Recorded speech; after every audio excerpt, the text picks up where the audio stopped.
మా కుటుంబాలు సమాధానార్థం కూర్చుండి పరిశీలించి దయగల దేవుడు నాయన ప్రభావం మా జీవితాలు ఏపాటి మేము ఏపాటి వాళ్ళు నిత్యముగా తండ్రి మీ దయతో మమ్మల్ని కాచి కాపాడే దేవుడు అని మరొక్కసారి నాయన మీకు కృతజ్ఞత స్తుతులు చెల్లిస్తున్నాం. యేసయ్య పరిశుద్ధ నామములో అడుగుతున్నాం తండ్రి, ఆమేన్. అందరికీ వందనాలు సోదరి సోదరులారా. పరిశుద్ధ లేఖనంలో నుండి లూకా రాసిన సువార్త 15వ అధ్యాయం 20వ వచనం. వాడు ఇంకా దూరంగా ఉన్నప్పుడు తండ్రి వాడిని చూచి కనికరపడి పరిగెత్తి వాని మెడ మీద పడి ముద్దు పెట్టుకునేను. వాక్య జనముల పెళ్ళే ముందు ఉద్యోగ కీర్తనలో 223వ పాట కొద్ది బాగానే పడుకుందాం.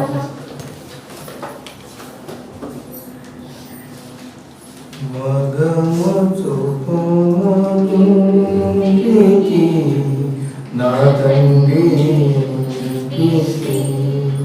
మాధుర్య ప్రేమ ప్రపంచము చూపించు కంటికి మగము చూపుము ఇంటికి నా తండ్రి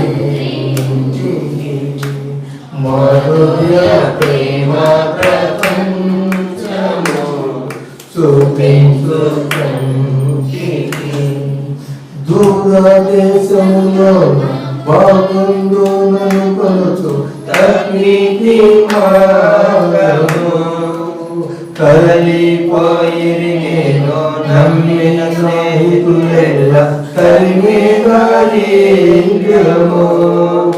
దూరదేశంలో నా బాగుండు నన్ను కొలుచు తప్పిది మార్గము కదలిపోయిరి నేను నమ్మిన తరిమేగాము దాక్షిణ్యము నీ దయనాపై కురిపించు ధన్యుని చేయము దాక్షిణ్యమూర్తి నీ దయనాపై కురిపించు ధన్యుని చేయము మార్గము చూపుము ఇంటికి నా తండ్రి ఇంటికి మాధుర్య ప్రేమ ప్రపంచము చూపించు కంటికి. దేవునికి స్తోత్రం కలుగుగాక. మనం చదువుకున్న లేఖన భాగం యేసు క్రీస్తు వారు దేవుని ప్రేమను గురించి వివరిస్తూ ఈ ఉపమానం చెప్పారు. చూడండి, మనం ఎన్నోసార్లు ఈ వర్తమానాన్ని విన్నాం. మనం ఒకసారి కొంచెం కొద్దిగా ధ్యానం చేసి ముగించుకోవడానికి ప్రయత్నం చేద్దాం. ఒక తండ్రికి 2 కుమారులు ఉన్నారు. ఒక కుమారుడు తండ్రికి అనుకూలంగా తండ్రితో కలిసి జీవిస్తూ ఉన్నాడు. తండ్రి పనుల్లో భాగస్వామిగా ఉంటున్నాడు. తండ్రి ప్రయాసను పంచుకుంటున్నాడు. తండ్రికి నెమ్మదిస్తున్నాడు. ప్రియ సహోదరి సోదరులారా, ఈ కుమారుడు ఎలా ఉన్నాడంటే తండ్రికి నెమ్మదినిచ్చేవాడుగా ఉన్నాడు. తల్లిదండ్రులు ఎప్పుడు కూడా బిడ్డల నుంచి ఏం కోరుకుంటారు? నెమ్మదిని కోరుకుంటారు. అవును, వాళ్ళు నెమ్మదిగా జీవించాలని తల్లిదండ్రులు ఎంత ఆశపడతారో అది వర్ణాతీతమైన విషయం. నేను మీకు ఎన్నోసార్లు చెప్పిన ఒక ఉపమానాన్ని చెప్తాను. 2 భార్యాభర్తలు ఉన్నారు.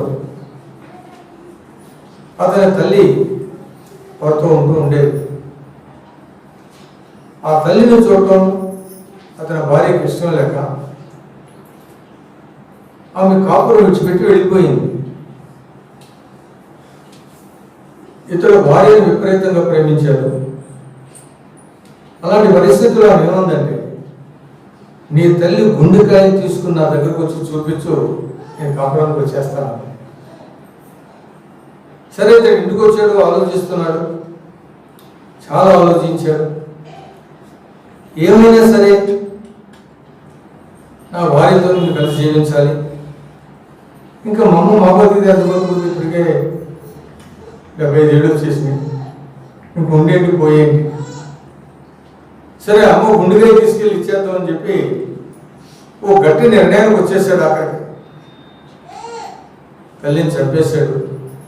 గుండెకాయ చేతితో కొట్టుకున్నాడు, గడప దాటుతున్నాడు. ఆ గుండె ఇంకా కొట్టుకుంటూనే ఉంది. ఆ గడప, ఆ వేగవంతమైన ఆ కంగారు జీవితంలో గడప తగిలి ముందు పడిపోయాడు. గుండె అతని చేతుల నుండి జారి వెళ్ళిపోయి అది ఇంకా కొట్టుకుంటుంది. కొట్టుకుంటున్నప్పుడు దాని నుండి ఇలా స్వరం వచ్చినట్టు అనిపించింది. అన్న అయ్యా పడిపోయావా, దెబ్బ తగిలిందా, అందుకే అయ్యా తొందర వద్దన్నానయ్యా అన్న. చూడండి, పిల్లలు తీసుకొచ్చి తల్లిదండ్రులని పోషించి ఉన్నతమైన స్థితిలో ఉంచాలి అని ఆశతో తల్లిదండ్రులు పెంచుతున్నారు అనుకోవడం వివేకం. మీరు నెమ్మదిగా బ్రతకాలని వాళ్ళు ఆశిస్తున్నారు అంతే. మీరు నెమ్మదిగా బ్రతకాలి, మీ జీవితంలో నెమ్మదిగా ఉండాలి. అలాంటి జీవితం మీరు జీవించాలని తల్లిదండ్రులు ఆశిస్తున్నారే కానీ మీకు అది అర్థం కాక మీకు నెమ్మదిని సమకూర్చడం తల్లిదండ్రులకి చేత కాలేదని చెప్పి నెమ్మదిని సమకూర్చుకోవడానికి మీరు మార్గాలు ఎన్నుకుంటున్నారు. ఎలాగో ఇతని చిన్న కుమారుడిలాగా పెద్ద కుమారుడు అయితే తండ్రితోనే ఉన్నాడు. చిన్న కుమారుడు అయితే తండ్రి దగ్గర కంటే మంచి జీవితం ఉంటుందని, తండ్రి దగ్గర కంటే మేలైన జీవితాన్ని జీవించవచ్చని, ఆ మేలైన జీవితం జీవించడం కొరకు తండ్రి దగ్గర నుంచి వెళ్ళిపోవాలని నిర్ణయం చేసుకుని మేలైన జీవితం జీవించడానికి ప్రయాణం పెట్టి తండ్రిని అడిగాడు, నాకు డబ్బులు ఇవ్వమని. నీకు డబ్బులు ఎక్కడేరా, నువ్వు ఆస్తి పంచుతావు కదా, ఇప్పుడు పంచేయి, నేను తీసుకెళ్ళిపోతా, నేను తీసుకెళ్ళిపోయి దాంతో వ్యాపారం చేస్తా. తండ్రి అని ఉంటాడు. మన ప్రసంగాన్ని పొడిపించుకోవాలంటే అంత అన్నాడో చెప్పుకోవచ్చు, అంత ఎక్కువ మాట్లాడుకోవాలి. అయ్యా అనవసరంగా పోగొట్టుకుంటావురా, నీకు తెలియదురా, నువ్వు వాళ్ళని నమ్ముతున్నావు నాయన అని ఉంటాడు. వాళ్ళని వెళ్ళి నమ్ముతున్నావు నాయన అని ఉంటాడు. దైవప్రియ సోదరి సోదరుడా, తండ్రి మాటలు ఏమాత్రం లెక్క చేయలేవు. తండ్రి మాటలు ఏమాత్రం లెక్క చేయలేవు. తండ్రి మాటలు ఏమాత్రం లెక్క చేయక ఆ డబ్బులు తీసుకుని వెళ్ళి దుర్వ్యాపారాలు చేసి పాడు చేసేసాడు. మొత్తం అయిపోయింది. తండ్రి మాటలు వింటూ తండ్రి దగ్గర ఉన్నవాడు నెమ్మదిగానే ఉన్నాడు.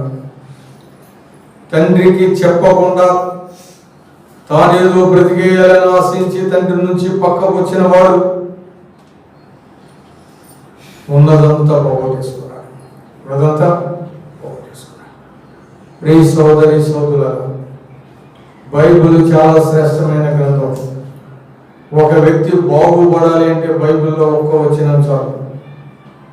ఒక్క వచనాన్ని చదివితే ఆ వ్యక్తి జీవితం బాగుపడిపోతాయి. కానీ మనం బైబిల్ చదువుతాం, చెప్తాం, బైబిల్ ఎన్నిసార్లు చదివామని ప్రకటించుకుంటాం, కానీ ఒక్క వచనాన్ని కూడా తలవకేటువంటి మనస్తత్వాలు మనకు లేవు గనుక ఈ చిన్న కుమారుడు అయిపోతాం. అంతే. ఏం చేశాడు చిన్న కుమారుడు? ఉన్నదంతా తీసుకుని వెళ్ళిపోయి దుర్వ్యాపారాలు అంటే చెడ్డ వ్యాపారాలు చేశాడు. ఆ రోజుల్లో ఉన్న చెడ్డ వ్యాపారాలు ఏంటో అవి చేశాడు. మొత్తం పోయింది. అప్పుడు అతనికి తినడానికి ఏమీ లేక తినడం కోసం ఏదైనా పని చేసే ఆహారం సంపాదించుకోవాలని ఒక ఆయన దగ్గరకు వచ్చాడు. ఆయన ముందు ఆహారాన్ని పెట్టి అతన్ని పనికి పంపిస్తే బాగుండేది. ఎట్లా? ఆ సర్కిల్ కూర్చోబెట్టండి. అప్పుడు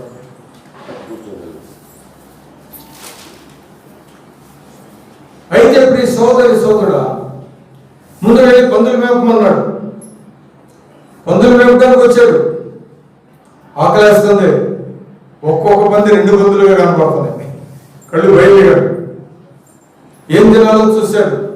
ఎవరేమిలా అప్పుడు ఈ ఆహారం కట్టుకొచ్చుకున్నవారు. అప్పుడు ఆ విధమైన ఆహారం ఆ దేశంలో ఏదో ఎవరెవరు పెట్టలేదు ఆయనకి. లాస్ట్కి పందులు తినే పొట్టుతో కడుపు నింపుకోవాలని ఆశించి పందులు తినే పొట్టు దగ్గరకు వచ్చాడు. కానీ అక్కడ కూడా దాన్ని తినలేదు.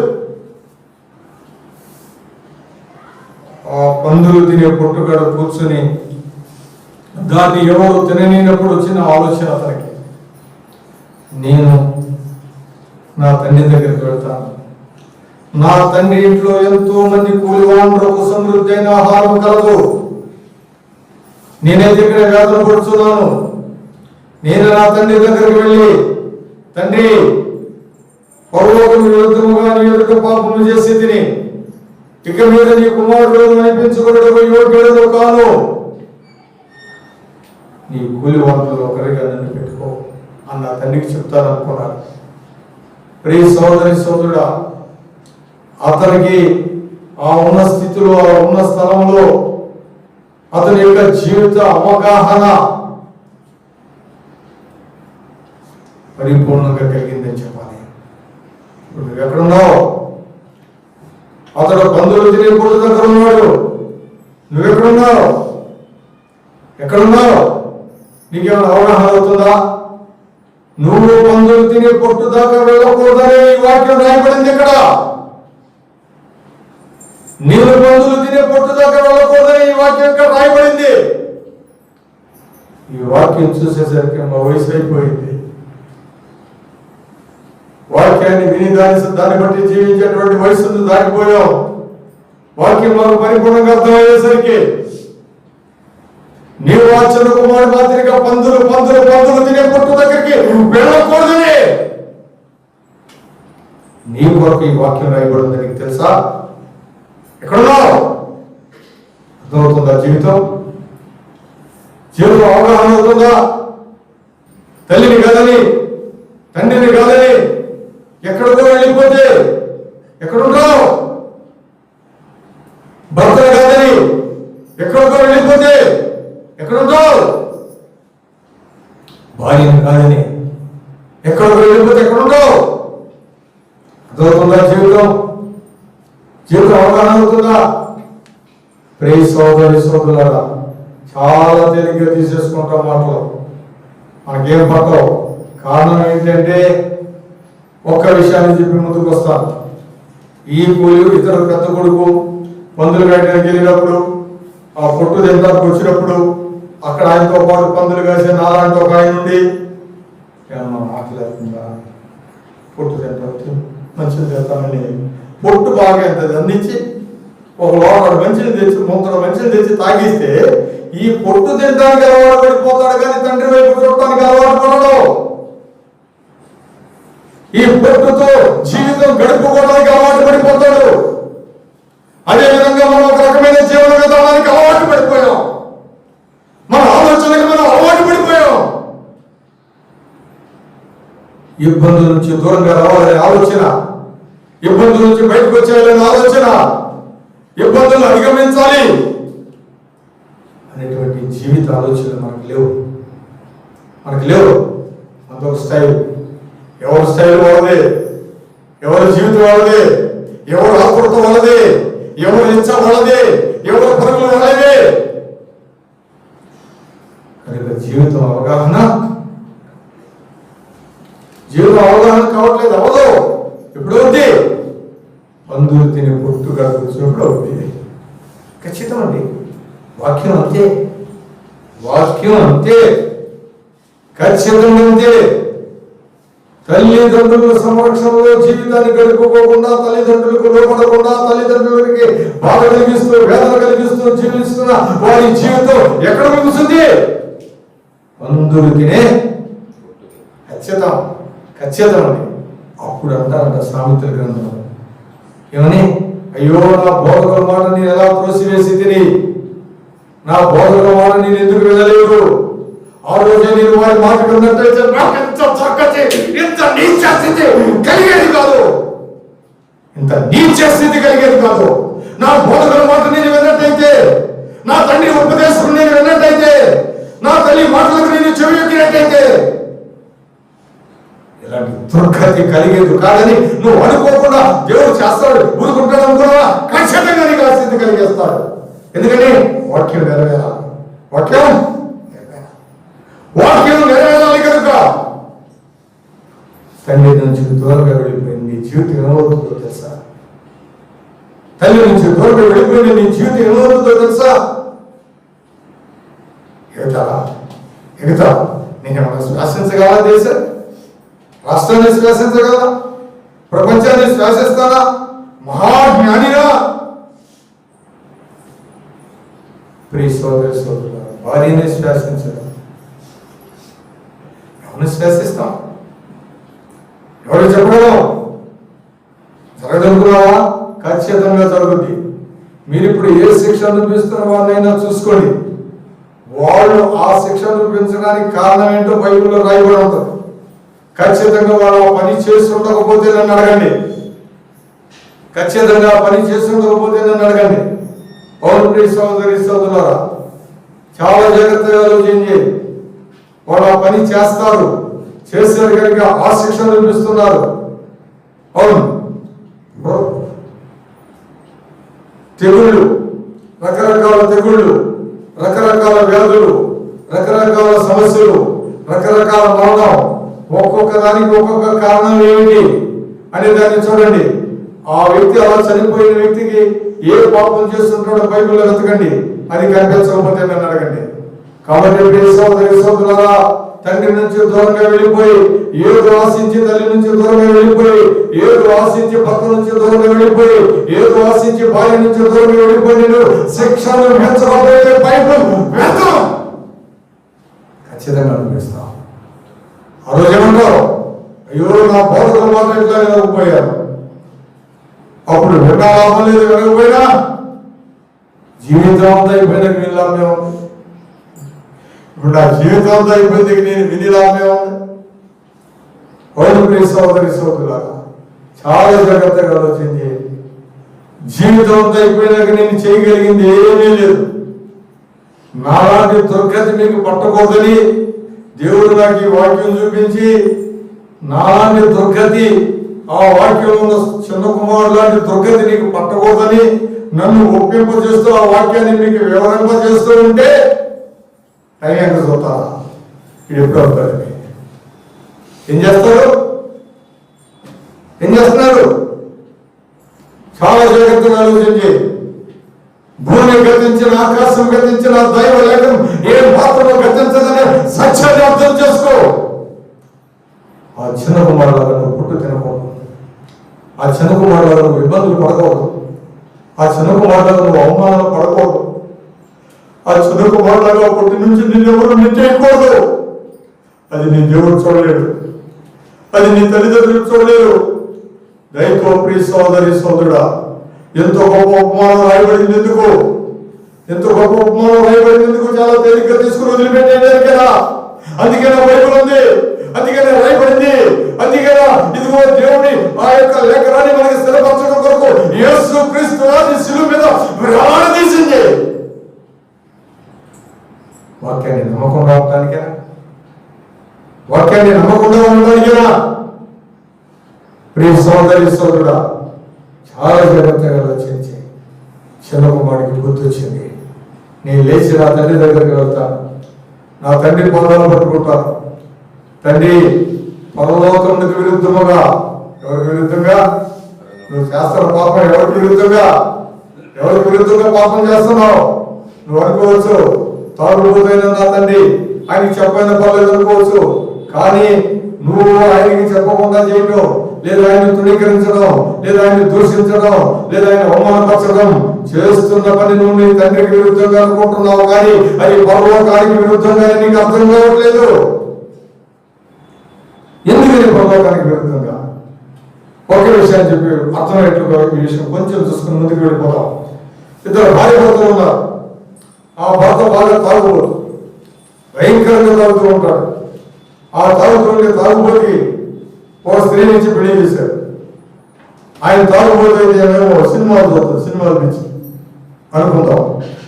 ఇలాంటి పరిస్థితుల్లో వాళ్ళ జీవితాలు కొనసాగుతున్నాయి. ఒక్క విషయం ఇక్కడ మనం ఆలోచించినట్టయితే, ఆమెకు భర్తగా ఆయన ఎందుకు ఇచ్చారు దేవుడు?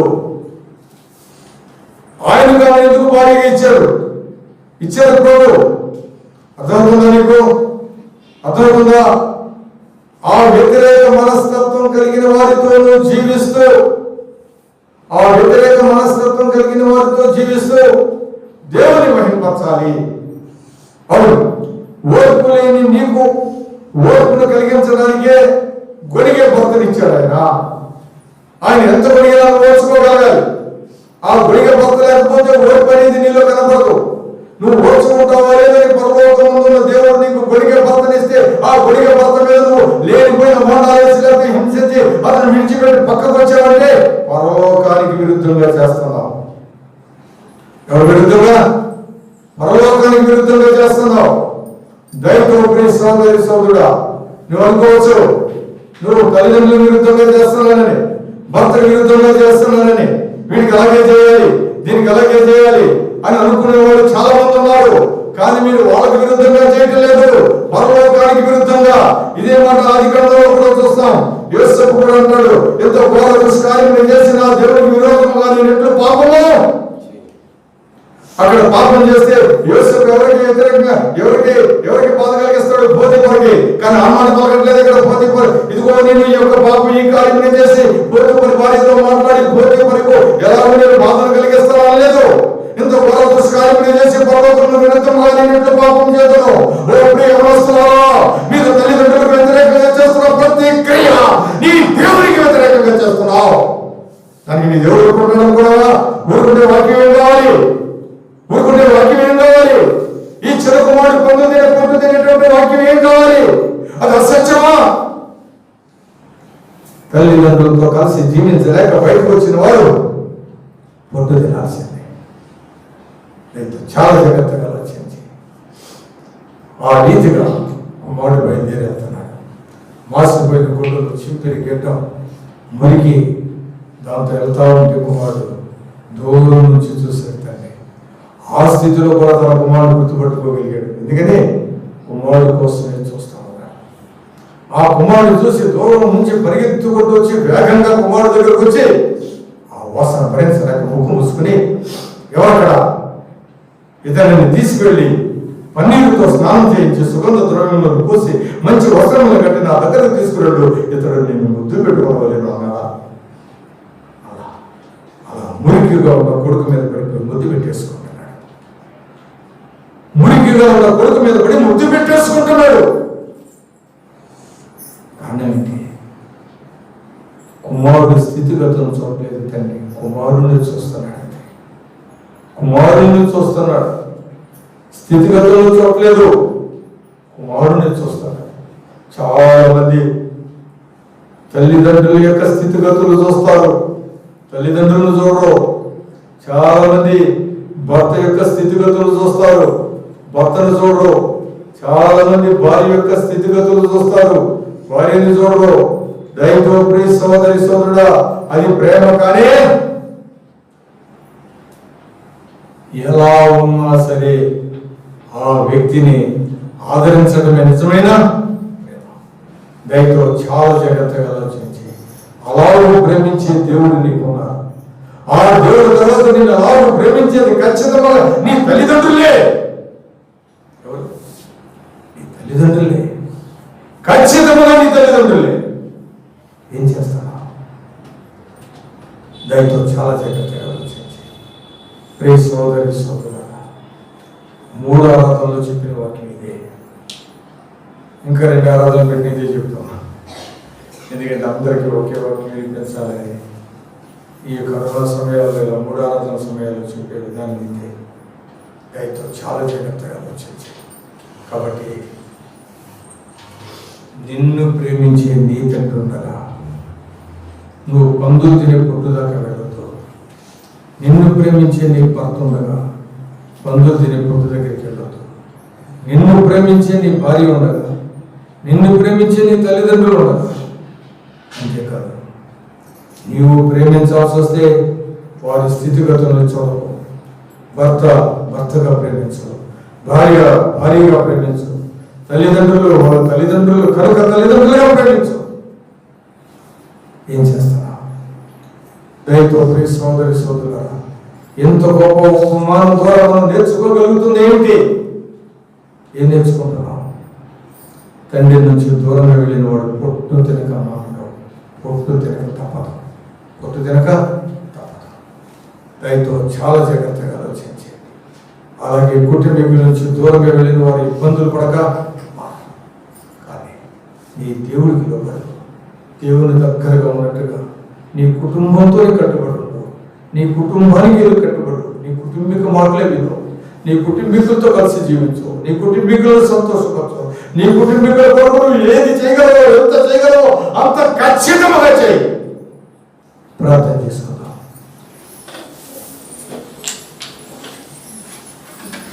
దయతో ప్రార్థన చేయండి. ఎవరు మౌనంగా ఉండదు. ప్రార్థన దయతో ప్రార్థించు, దయతో ప్రార్థన చేయి. ప్రార్థన కుటుంబం నుండి దూరంగా వెళ్ళిన వారు సాధించగలిగేది ఏమీ లేదు. కుటుంబం నుండి దూరంగా వెళ్ళిన వారు ఆనందించగలిగింది విషయం ఏది కనపడదు. దయతో అర్థం చేసుకో. దేవుడు మనకు అనుగ్రహించిన కొద్ది జీవితాన్ని సుఖవంతం చేసుకోండి.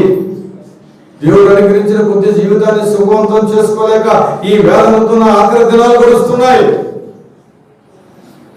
దేవుడిచ్చిన ఈ కొద్ది జీవితాన్ని సుఖమయం చేసుకో.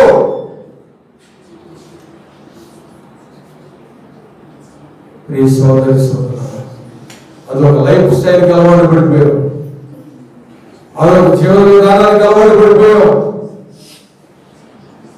మాటలు చెప్పుకుని జీవించే జీవితానికి అలవాటు పడిపోయాం, మనం రక్షించుకుని బ్రతకడానికి సంబంధించిన జీవితానికి అలవాటు పడిపోయాం, మోసకరమైన జీవితానికి అలవాటు పడిపోయాం.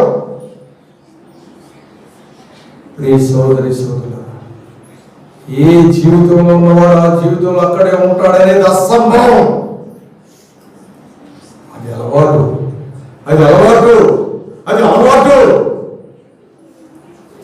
కనుక ప్రియ సోదరులారా, జీవిత విధానాన్ని మార్చుకో. రా, నీ కొరకు నిత్యము చేతులు చాచి ఉన్న తల్లిదండ్రులకు చేరుకో. నీ కోసం నిత్యం ఎదురు చూస్తున్న కుటుంబీకుల్ని చేరుకో. నీ కోసం ఎదుగో నిత్యము ప్రయాసపడే కుటుంబీకుల దగ్గర ఉండిపో. ఇబ్బందులు పడవద్దు, శ్రమలు పడద్దు, సమస్యలు తెచ్చుకోవద్దు. దయతో ప్రార్థన చేయి. ప్రియ సోదరుడా, యేసయ్య ఎంత గొప్ప ఉపమానం మనకి ఎందుకు అనుగ్రహించాలనుకుంటున్నావు? మన కుటుంబాలు శ్రమ పడకూడదని, మన తల్లిదండ్రులు వేదన పడకూడదని, మన తల్లిదండ్రులు వేదనతో చచ్చిపోకూడదని, మన తల్లిదండ్రులు వేదనతో వ్యాధిగ్రస్తులు కాకూడదని, కుటుంబీకులు వ్యాధిగ్రస్తులు కాకూడదని, కుటుంబీకులు వేదనతో చచ్చిపోకూడదని, కుటుంబీకులు అశాంతితో బ్రతకూడదని, కుటుంబం నుండి బయటకు వెళ్ళి చిన్న కుమారుడు పరిస్థితిని యేసయ్య కళ్ళకు కట్టినట్టుగా చూపించాడు. దయతో ప్రార్థన చేయండి. ప్రేమ గల మా తండ్రి, దయగలిగిన మా దేవా, మీ మహాదయగల పాదాలకు వందనాలు, స్తుతులు, స్తోత్రాలు తెలియజేస్తున్నాను. మహాగణుడివి, మహోన్నతుడివి, సర్వోన్నతుడివి, సర్వసంపన్నుడైన గొప్ప దేవుడు ఆయన, మీ దయకు వందనాలు తెలియజేస్తున్నాం. నిత్యముగా మా చిన్న సంఘాన్ని ఘనమైన ఆశీర్వాదాలతో నింపుతారని, మా సంఘంలో ఎవ్వరు పుట్టు దగ్గరకు వెళ్ళకుండా వెళ్ళిపోయిన మా జీవితాలలో వెళ్ళిపోయింది నాయన. ఇదిగో ఇంకా నాయన ఎవరు ఆ పుట్టు దగ్గరకు వెళ్ళకుండా వారి జీవితాల్లో పరమ ఆశీర్వాదాలు, కుటుంబ సంబంధమైన ఆశీర్వాదాలు, భూ సంబంధమైన ఆశీర్వాదాలు సమృద్ధిగా పొందినట్లుగా ఘనముగా దీవించే దేవుడు అని నమ్మచ్చు. యేసయ్య పరిశుద్ధ నామమున అడిగి వేడుకొంచున్నాము తండ్రి. ఆమేన్.